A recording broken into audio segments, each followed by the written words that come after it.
This is P. Alexander, and we are doing a Q&A stream to talk about and shill for The Wild Stars by Michael Tierney. I will also be playing some Sword of Aladdin, which, Dan, I don't know if you're watching this, but I've been trying to get you to play this for a while and check it out, so we'll get some highlights in. First, Wild Stars. This is probably one of the biggest projects that I have taken on since starting Cursova Publishing.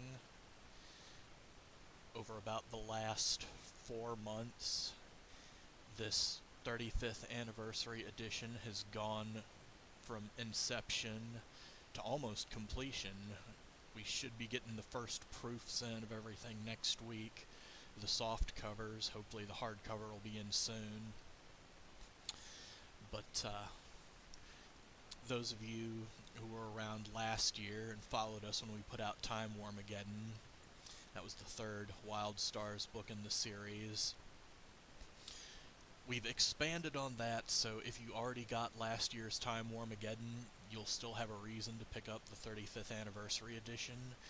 We are including the 2 short stories that tie into Wild Stars that Michael has published with Cursova Magazine, Shark Fighter and The Grass Maiden. The Grass Maiden was originally titled Bears of 1812. We are also including his previously unpublished short story, Grim Grip.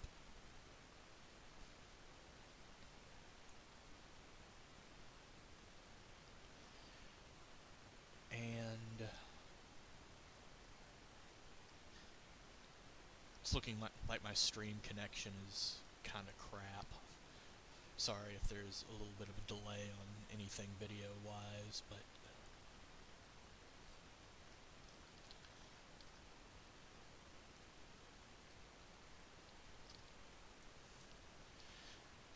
so the first thing we did was we took Time Warmageddon, we ran it through an additional round of edits to get it cleaned up even more. We had Michael's new book that he had just finished writing, Wild Star Rising, and we did some additional edits on that, got that in a layout similar to Time Warmageddon, and that was kind of the easy part. The hard part was taking the 2 previous Wild Stars books, Book of Circles and Force Majeure, and getting them into a matching format. That took a bit of work because Book of Circles is a graphic novel, and Force Majeure started as a comic that was expanded into a novel, and so you have 2 of the chapters of the novel are the comic book Prairie Bay, and the Prairie Bay story gets expanded into the 80,000 word novel that has a bunch of illustrations that are taken from various Wild Stars comics and some other stuff Michael has done. So, since we changed the scale and format on the pages, all we had to do for Book of Circles was blow up the art from the original comics, but we had to completely reformat Force Majeure, get all the illustrations laid out in new positions, get all that working. And then once we did that, we fit the interiors into the covers that Mark Wheatley has designed for us. And we did something kind of weird. Michael wanted to do something a little bit different with this. We wanted to take full advantage of the large cover real estate from the magazine, so we have the Virgin full illustrations as the front covers, and we have the sort of spinner rack paperback trade dressing on the back, so it kind of looks like a manga where it looks like the front is the back and the back is the front, but it's still going to read the Western way, you know. But it's kind of cool because the back covers will be interlocking, so that's a little bit different.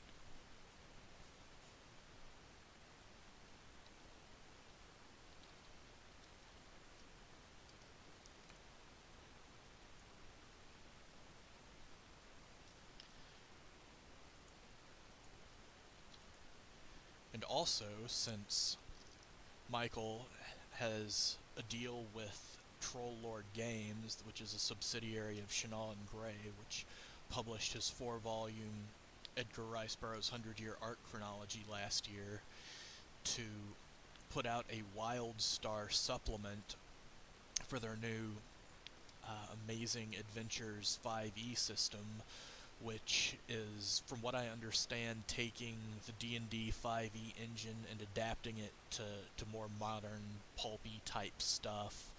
And I don't know, that could be really neat. You guys know that I'm a little bit ambivalent about 5e. The few times I've played it, it has not delivered a Dungeons & Dragons-like experience. It felt like I was playing a cape comic, only with sort of a fantasy dressing. And you know, after I'd played it for a bit, I was thinking, you know, this isn't what I would want to play a game of Dungeons and Dragons, but you know, if someone wanted to make an X-Men type game, or a Batman and the Outsiders, or Fantastic Four, or any sort of team-based superhero cape comic type adventure game, it'd be a pretty good system, and you know, that would not be too difficult to adapt to the pulps, which is, from what I gather, what 5e Amazing Adventures is doing. And one of the $50,000 stretch goal for that project was to create a WildStars RPG setting supplement. So there will be 5e rules for which you can play WildStars Adventures. Some of you guys who followed on the Cursova blog have seen that I also came up with some BX stats for some of the critters who show up in Force Majeure and Time Wormageddon.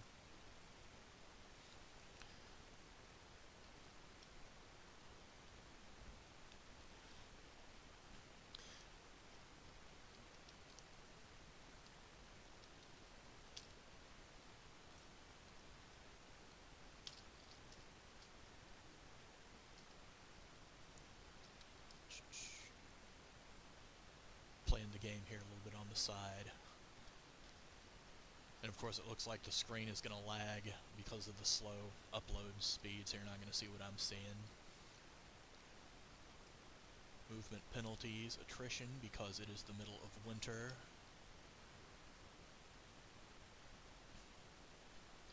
So my guys will just hang out, wait till the campaigning season starts. Attrition's still pretty bad. Got a few recruits here. Not enough to start a new unit. Might be enough to beef up a few guys who could use some additional forces. But anyway, what I was saying was, you know, you guys know how I am when it comes to adapting games for tabletop. I like to take the story, come up with a few stat blocks, and run things based on that and see where it goes. So, one of the cool things that we're doing with WildStar Rising is Michael has created an extensive bio-glossary cyclopedia, the Multiversal Guide, for his WildStars universe as an appendix to that volume. So, if you're new to the WildStars, that's a great place to check names, references. If you're a fan of the WildStars, going all the way back to the old stuff, which I know some of his readers, especially the ones in store, are. There's a lot of really cool stuff, a lot of Easter eggs, a lot of details, and it doesn't have any stat blocks or anything, but if you don't want to wait for the RPG setting supplement, that's a great place to get started. And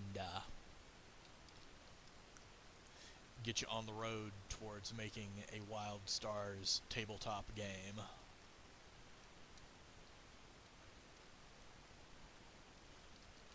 Alright, still got bad attrition. We have plenty of money though, so we are going to train our troops.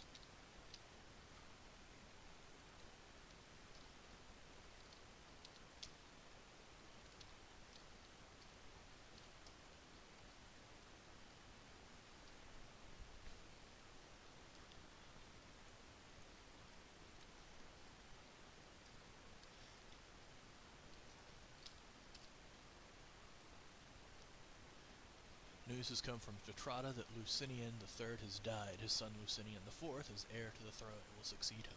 The new emperor has said, I promise to restore Tetrada to its proper place in Aragon. I shall make the jewel of the East Realm shine again. Tetrada will regain its position as the center of the known world. Tetrada is way up here. It's kind of the final boss city of this game.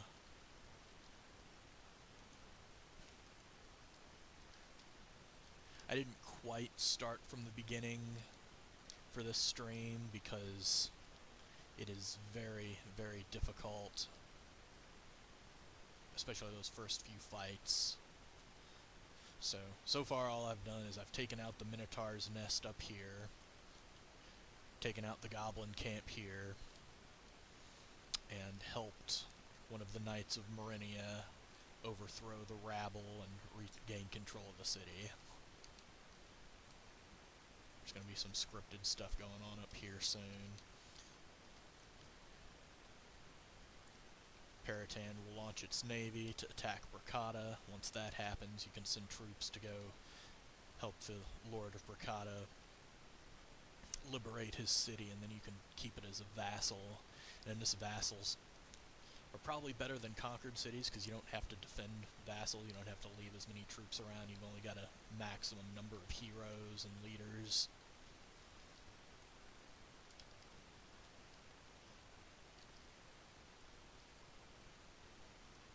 But we've got to build up our forces first.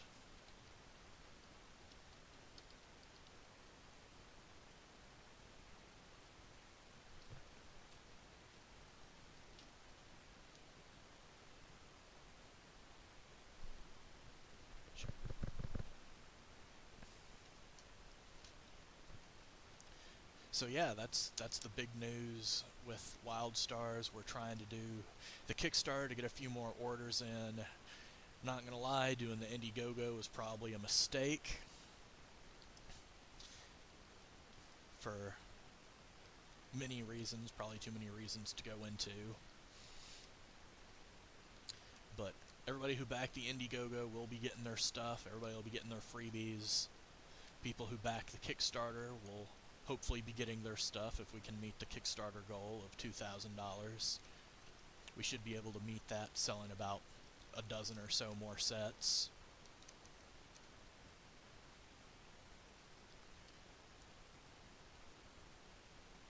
Alright.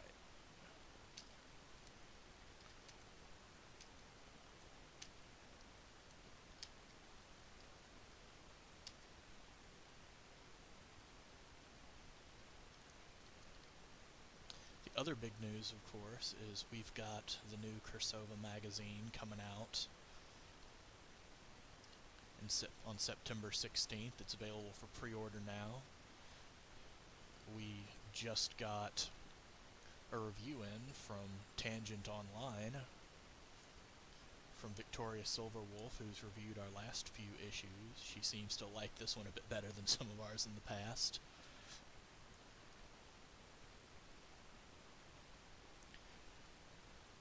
Our cover story for this issue is Pawn to the Queen by Christine Lucas.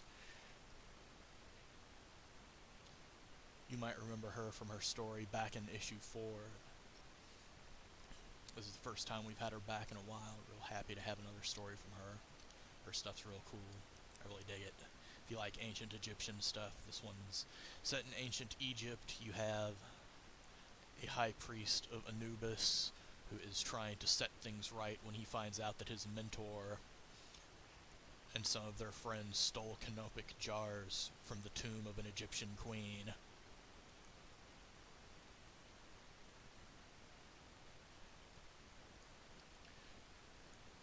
Another real highlight we have is La Molejera from Marie Brennan. It is an anthropological-focused weird tale set in Central America. It's pretty creepy, pretty spooky. Marie Brennan is a Hugo Awards finalist from 2018 and a published Tor author. So if you don't see me dogging on Tor or politely requesting folks not dog on Tor or Tor writers, I know we don't like Tor, but Marie Brennan's a Tor writer and she's really good, and we're really happy to have her in this issue.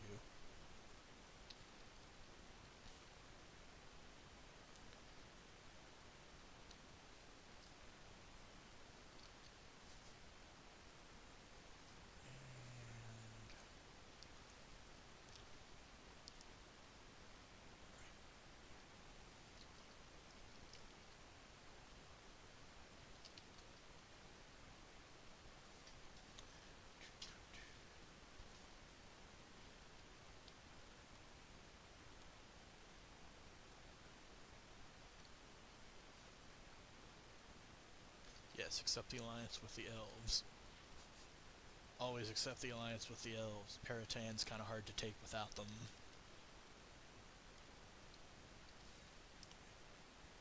Alright, the weather is good. We've got plenty of recruits.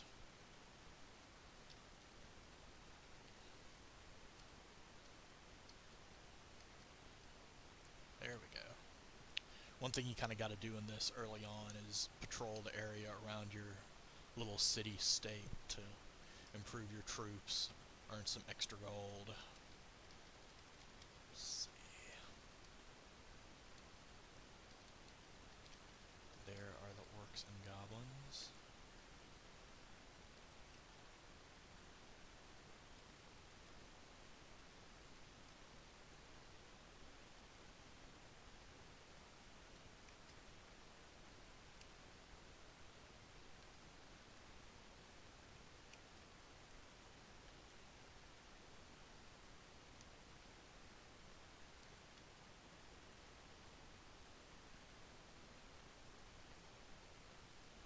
Yeah, I have no idea how bad the lag is on the screen. I'm seeing it on YouTube. It's still not even showing that it's in the battle yet.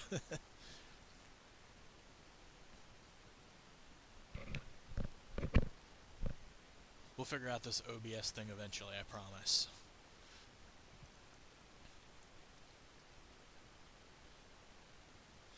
So anybody have any questions? Let's see, we've also got another Mongoose and Meerkat story from Jim Breyfogle, whom I have confirmed is related to Norm Breyfogle, but in such a distant manner that he might as well not be. We've had a bunch of people ask about it, so I'm like, readers and fans have asked, are you related? He says, well, at first I thought no, but I did some asking, and it turns out sixth cousin once removed, so... So Jim Breyfogle, very distant cousin of Norm Breyfogle, legendary Batman comic guy. Alright, let's see where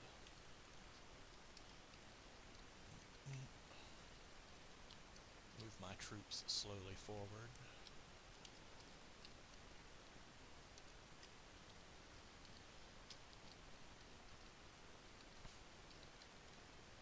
I'm trying playing a magic user as the main guy for this one. I usually go for warrior because they give you a pretty solid bonus, which is a discount on purchasing and maintaining infantry. And magic users are very, very weak early game in this.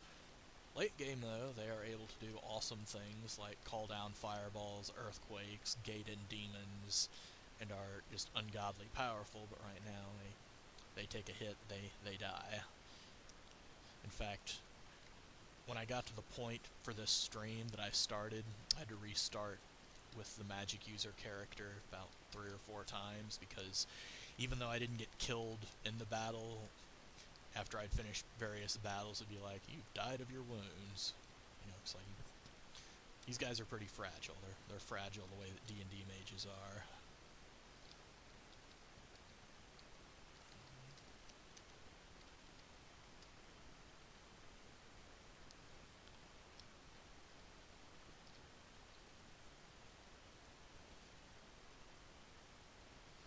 But we are hoping in the future to have even more mongoose and meerkat adventures. Those are kind of a favorite of mine.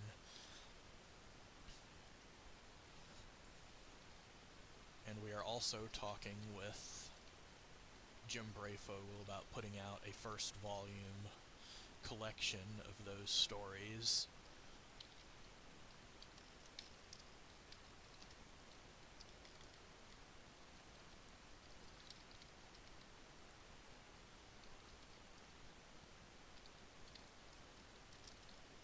I don't know, I really like them. They're really fun. It's kind of like, you know, if Fafford and Grey Mouser weren't just complete reprobate scum, you know. It's good fun stuff. Good, clean fun.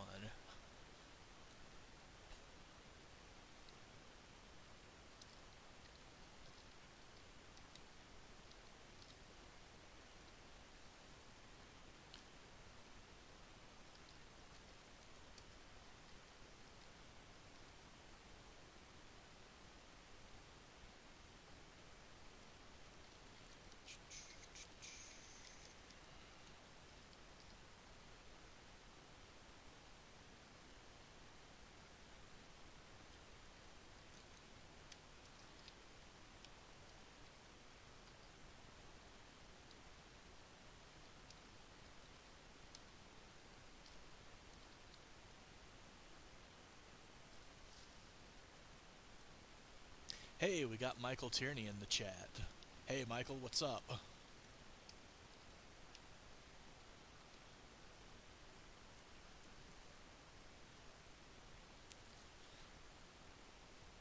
Michael Tierney, apparently, is a distant cousin of Jock Mahoney, who played Tarzan in the 1950s.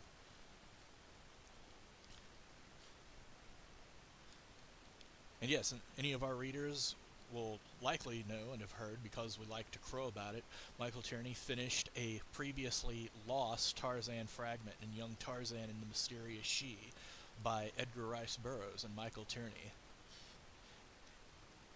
It was an incredibly awesome story. As soon as I read it, I said, oh my gosh, how do I get this? I gotta get my hands on it. And we managed to work out the deals with the estate, and we got it published. Fantastic story by the both of them. And one cool thing that, you know, not a lot of people have thought about is there's going to be a Edgar Rice Burroughs story that is awards eligible in 2019. It's like, when was the last time there was a brand new Edgar Rice Burroughs story that was awards eligible? How cool is that?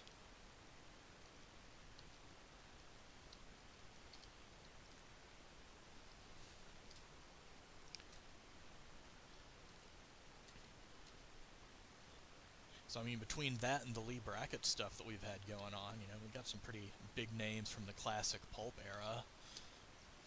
Some projects that we've worked on. One of the things that I'd love to be able to do for 2020 is try to bring some more of Otis Adelbert Klein's stuff to the forefront.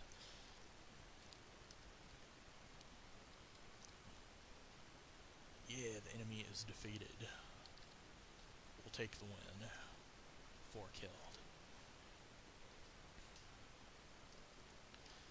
So if we were to do that, probably Maza of the Moon would be the ideal adaptation, because right now everybody's complaining about what's happened to Star Wars. Everyone's like, oh, Star Wars has just gotten so weak and boring and awful.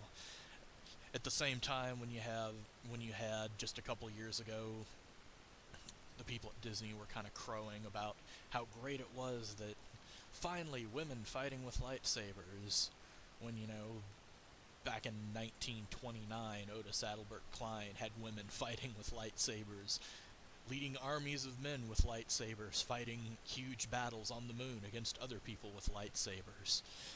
So I think doing an illustrated edition of Maza of the Moon, if I could get my hands on a decent copy of it, that'd be awesome. I think it'd be a great time to bring something like that back to the forefront.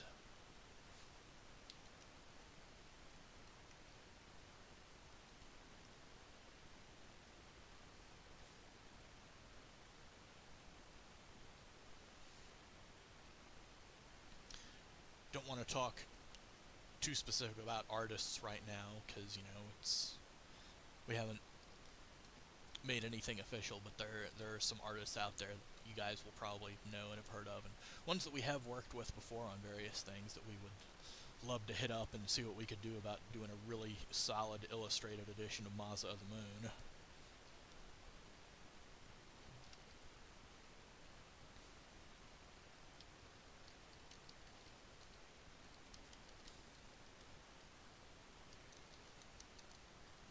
Yeah, we got big exciting plans for next year that are in the planning stages.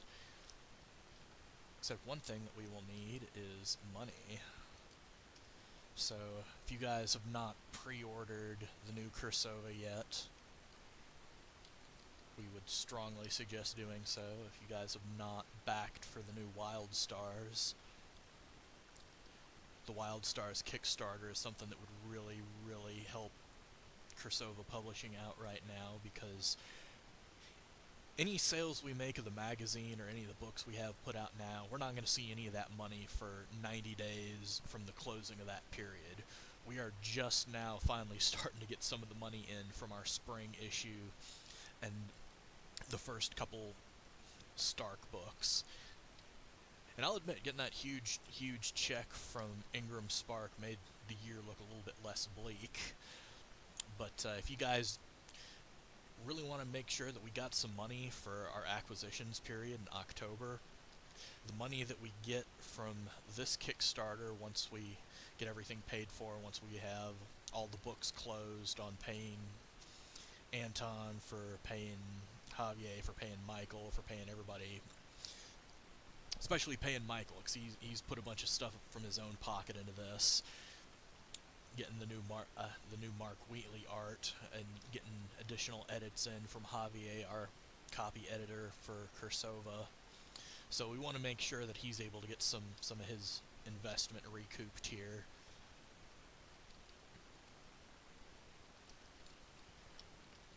But anything that is Cursova's cut, we will have it in time for our acquisitions period in October, and the more money we have in our acquisitions period, the more stories we will be able to buy.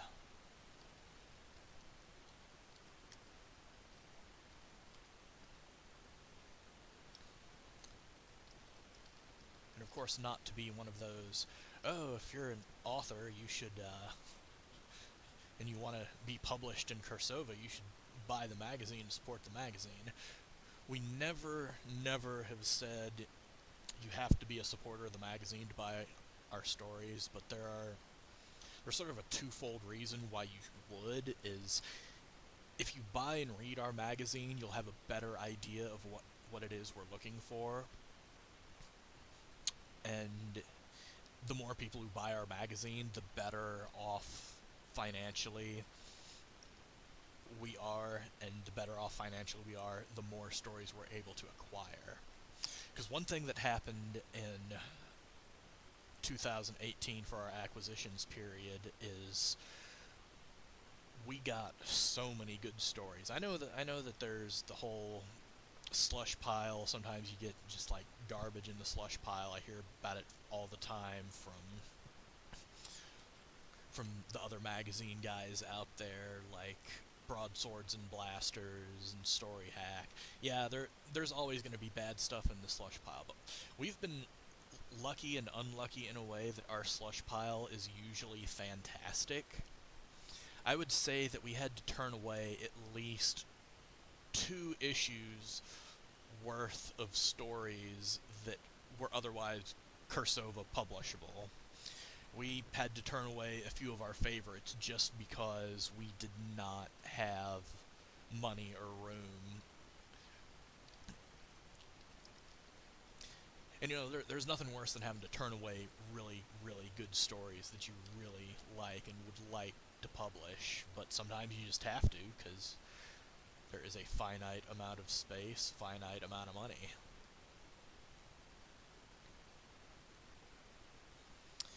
And Michael in the chat points out that Anton came up with the fabulous wraparound for the Wild Stars Omnibus. Yes, he turned in top-notch work.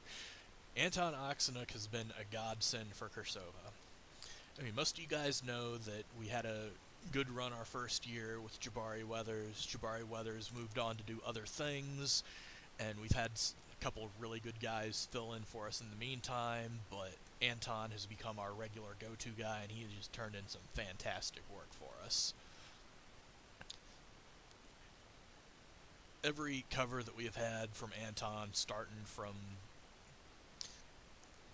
last year, has been great, but with the Young Tarzan cover, everybody who's seen it is like, wow, that's your best cover yet. And now that some people are seeing the cover for the fall issue, they're like, wow, that's your best cover yet. And the wraparound that he's done for the Wild Stars Omnibus, wow, that's one of the best covers he's done, I think. It just looks fantastic. And I cannot wait to get my hands on the proof of the Wild Stars hardcover.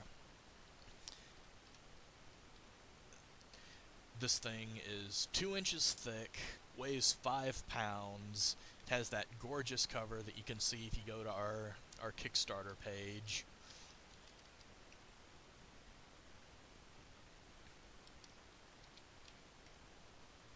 You're going to want to get that.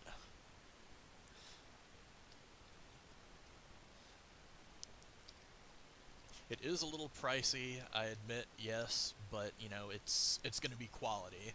Those of you who have got the Cursova hardcovers in the past know that Lulu puts out really good quality hardcovers. We did use Ingram Spark for the Star Card cover, because it was... Well, we wanted to be able to do color on the interiors, and there was just no way we were going to be able to make affordable full-color interiors on Lulu. And also, if you do those dimensions on Lulu, you can't actually get them distributed through Amazon, which is really awful because they're such great quality. But we did the Stark book through Ingram Spark, and it wasn't up to snuff, so we're going back to Lulu.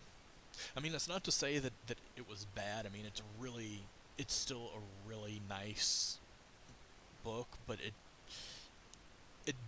you can't get the dust jacket. You can't get the really nice dust jacket and the semi-cloth bound covers and that nice cream paper that you can through Lulu. So it's going to be worth it. It's going to be amazing looking. You're going to want to get your hands on it. And I'm hoping that in the next few days we will have some stuff to show you. We'll try to get some pictures taken of those.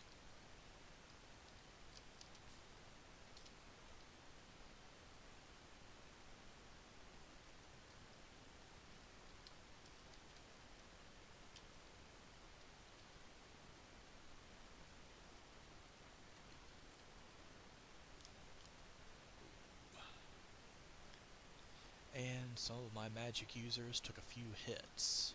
I'm hoping that is not enough to kill them. This game can be kind of finicky sometimes, because, it'll be like, yeah, he's fine. Then you get to the end of the battle, say, so-and-so has died of his wounds. It's like, no, you were alive at the end of the battle.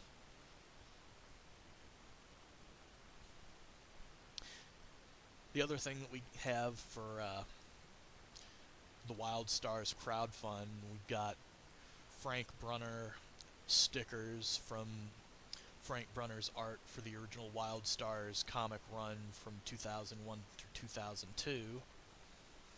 And I know a lot of you guys follow a lot of the sci-fi art accounts on Twitter, and so you've probably seen some of Frank Brunner stuff, and you know that it's awesome.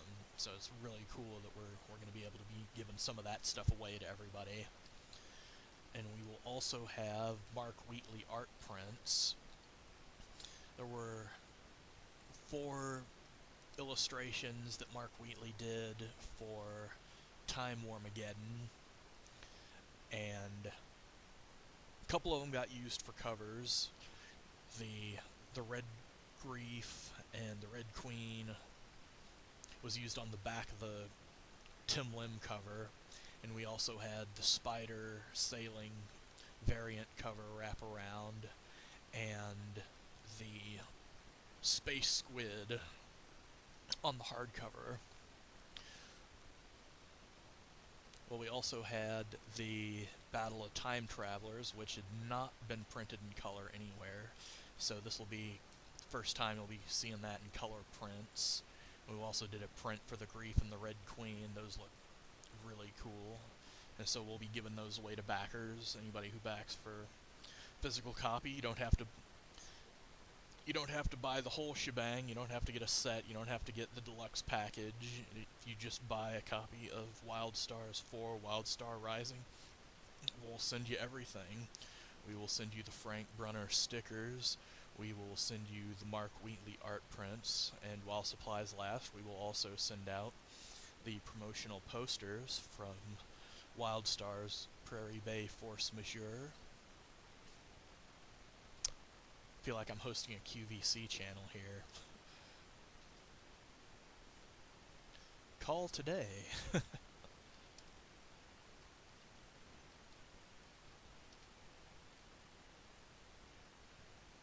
While supplies last.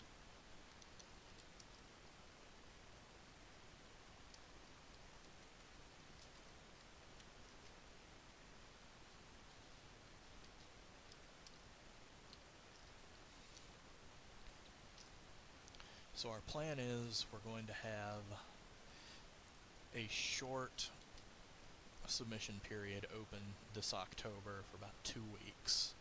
One of the reasons that it's going to be short is because last time we got so many submissions that by the last 2.5 weeks, it was just, alright, is this story going to bump somebody else off the bubble?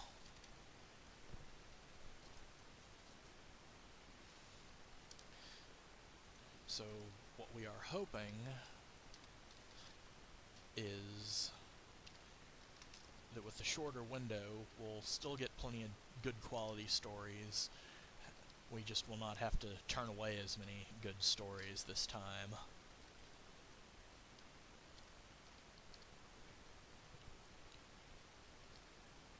Oh no! My magic user died of his wounds, just like I said he might. Well, I can just hire another one.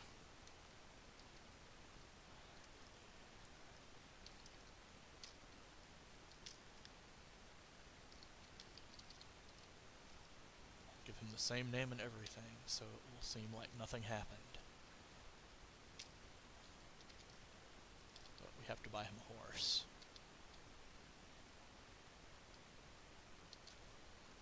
No point in having a magic user if you don't give him a horse.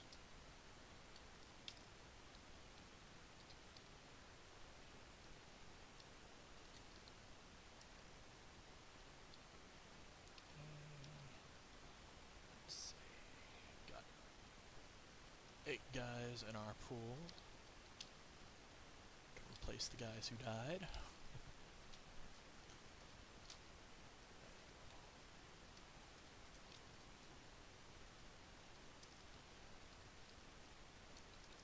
We'll go ahead and beef him up to the full 30.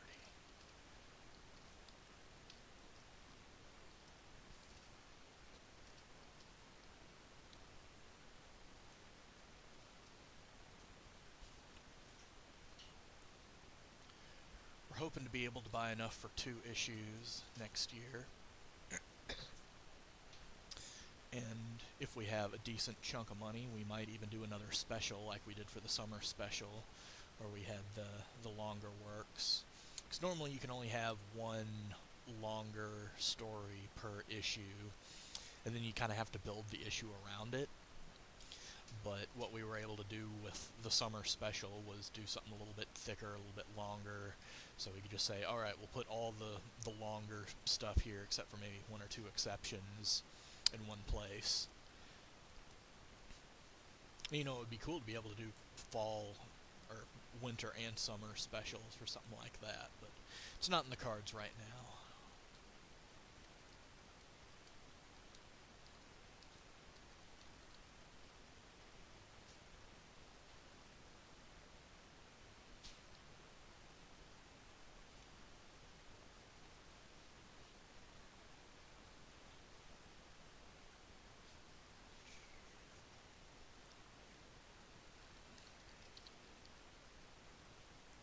Well, since we have lots of money and not a lot of men, now would be a good time to train guys.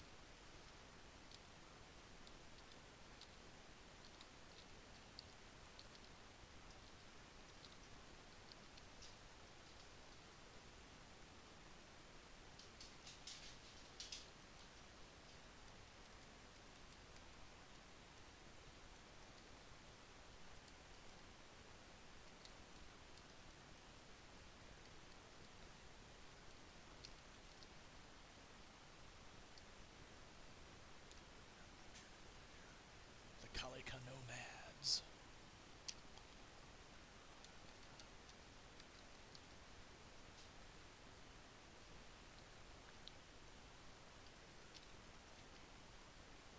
Wait, let me check the attrition first. Okay. Sometimes you get attrition in summer, and you think, wait a minute, it's not winter, why are all my guys dying? Well, because it's a heat wave, and you tried to march your army out in the middle of a heat wave. Everybody just drops dead. Like, if there's any attrition percentage at all in this, you do not want to send your armies out, because you're losing like 2, 3 guys each hex that you move. Sometimes your leaders die. That's a bad one, when your heroes die. Alright, let's see.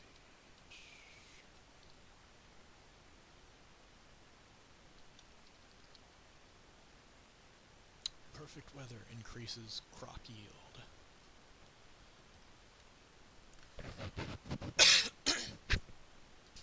Sorry about that.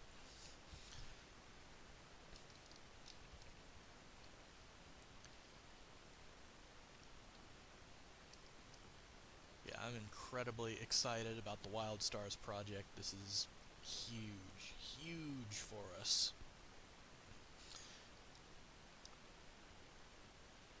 This is probably, this is easily the biggest project I've done in the shortest amount of time, and took a lot of work. We put together something really, really beautiful for you guys.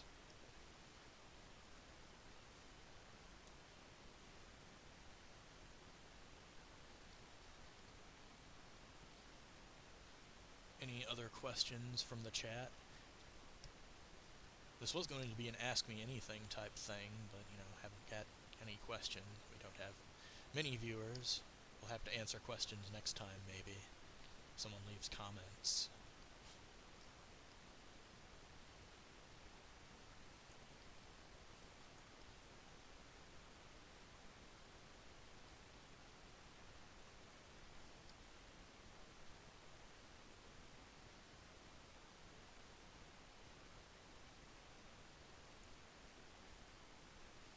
Also, I noticed that there was not actually a Geek Gab today. I'm guessing they didn't figure out OBS in time.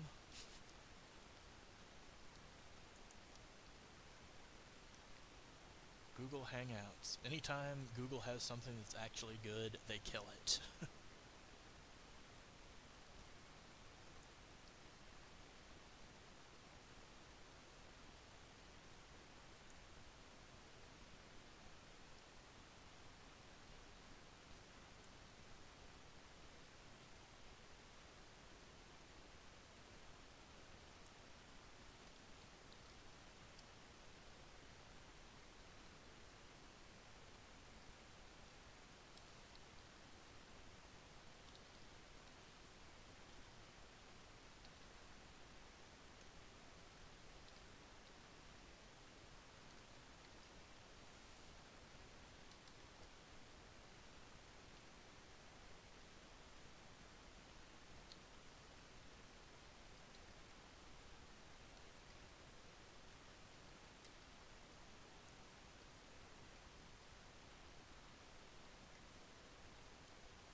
I guess I could have done this as an endurance stream and just said, I'll keep streaming this game till people buy more things.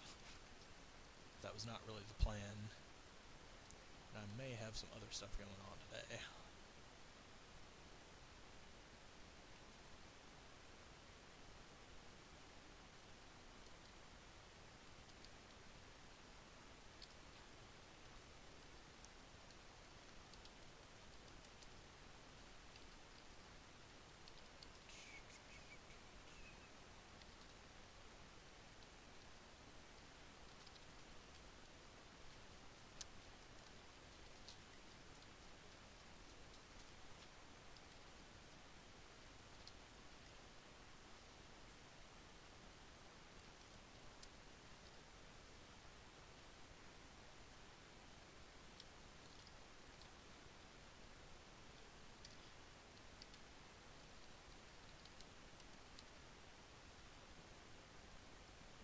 Anyway, be sure to back Wildstars on Kickstarter. Be sure to pre-order the new issue that is coming out next month on September 16th.